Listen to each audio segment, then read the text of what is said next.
I'm Curtin Davina reading for reviewer Kevin Kenizovic. Pikmin 3 is the latest Wii U gem to be dusted off and repurposed for Switch, and like other Deluxe offerings, it arrives on the hybrid console packed together with all of its original DLC and a smattering of new content, making this the definitive version of one of Nintendo's most underrated titles. Although the new side story missions are the biggest selling point, Pikmin 3 has actually received a fair number of other tweaks in its move to Switch as well. There are new difficulty options, a hint system that helpfully nudges wayward players in the right direction, and other additions like badges, which are unlockable achievements that are doled out upon completing specific tasks or reaching certain milestones. These nips and tucks don't radically alter the experience for returning players, but they do help make the game more inviting for newcomers, especially those who may not already be familiar with the series.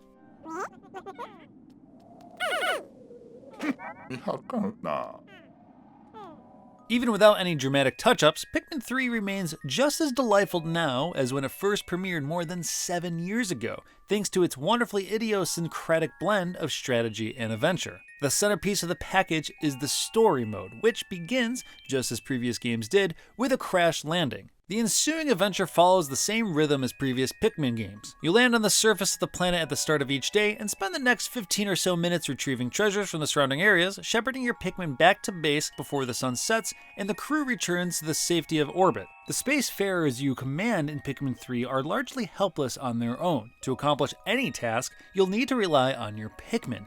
And it's here the game's strategy elements reveal themselves. Like its predecessors, Pikmin 3 is a game fundamentally about unit management. You need to build up an army of Pikmin and use their abilities to achieve your goals. Each strain of Pikmin boasts its own unique attributes, making them suited for certain situations. Red Pikmin, for instance, are resistant to fire and fierce fighters, while Rock Pikmin, one of the two breeds introduced in Pikmin 3, are sturdier and capable of shattering crystals. Despite ostensibly being plant creatures, the Pikmin are more akin to ants. One alone is helpless in the face of the planet's wildlife, but in sufficient numbers, they'll be able to vanquish predators many times their size, clear environmental obstacles, and haul fruit and other treasures back to camp.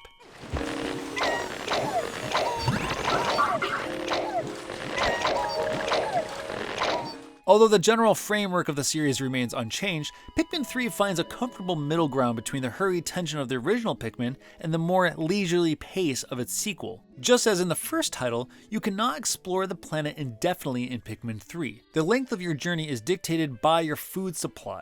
The crew consumes a bottle of juice at the end of each day, so you'll need to have at least one ration on hand at all times to continue your expedition. Fortunately, fruit is plentiful. You'll find oversized strawberries, plums, and other delectables scattered around all corners of the planet, and each piece you retrieve will be turned into juice, making it easy to build up an ample supply and buy yourself more than enough time to explore. Some of these fruits will be waiting in plain sight, but most will require a bit of finagling to reach, which is where the joy of Pikmin 3's gameplay systems is most potently felt. Retrieving the fruit will require you to negotiate the environment using the abilities at your disposal, with more areas opening up as you discover new types of Pikmin. There's an almost Metroid-like sense of progression to the adventure. You'll spot, say, a piece of fruit or a breakable gate just out of reach beyond a river in one of the early levels, encouraging you to return later on after you've acquired the means to access it. There's a practical drive to explore, too. As you work your way across levels, you'll discover and create shortcuts that offer a more efficient route back to your base, making exploration constantly rewarding. The challenge and joy of the game comes from plotting out your objectives and utilizing the Pikmin to best effect. Multitasking is of the essence in Pikmin 3, particularly after you reunite the entire crew and gain the ability to switch between all three explorers on the fly. The sense of accomplishment you feel when you divide up your troops and retrieve multiple pieces of fruit from different corners of the map within a single day is immensely satisfying. This emphasis on multitasking also makes the newly added ability to play story mode cooperatively a delight, as you can divide up and accomplish tasks much more efficiently with a second player controlling one of the other captains. Though, like Pikmin 3's other modes, this is restricted to local play, limiting its usefulness. Although the adventure isn't particularly arduous, even on the hard difficulty, your fondness for the Pikmin themselves will add extra weight to your decisions. It's hard not to grow attached to the little critters when you see the adorable way they scurry behind you and squeak as they hoist a fruit or fallen enemy, and it feels genuinely gutting when one perishes out of your own negligence.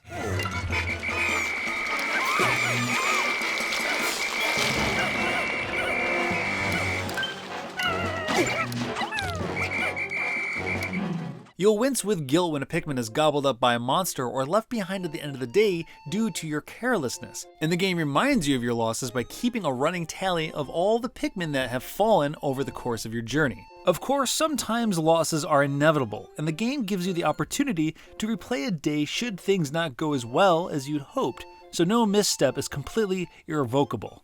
Complementing story mode in Pikmin 3 Deluxe are new side story missions starring Olimar and Louie. These have the duo retrieving treasure to once again financially bail out their employer, and they're enjoyable, but ultimately a little underwhelming. Unlike in the main story, each of these missions is self-contained and starts you off with a set amount and types of Pikmin. That makes them much more about efficiency than exploration, as you're only given a limited amount of time and resources to accomplish your task. This offers a different kind of appeal than the main adventure, and it feels genuinely satisfying to clear a map with a couple of minutes to spare through efficient multitasking. On the whole, however, these missions lack the exploratory hooks that make the story modes so compelling, and they aren't quite as appealing as a result. The same can be said of mission mode in general, which offers 3 different types of smaller, self-contained challenges to complete, ranging from defeating bosses as quickly as possible to retrieving all the treasure in a level. They're a fun way to extend the game's longevity, but they feel ancillary to the adventure proper. Bingo Battle, likewise, is great fun if you have someone around to enjoy it with, turning the usual Pikmin gameplay into a head-to-head race to collect specific treasures. These contests quickly become hectic as you contend with not only roaming predators, but enemy Pikmin as well,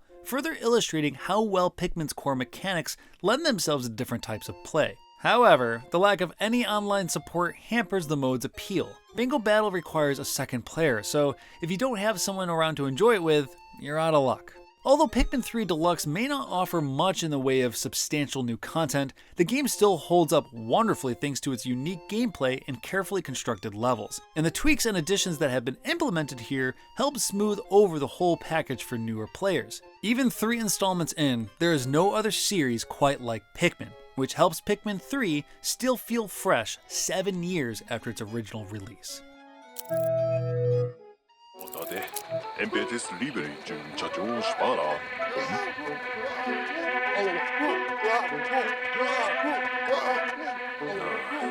Spana hy. Duskus, sa ka na hy,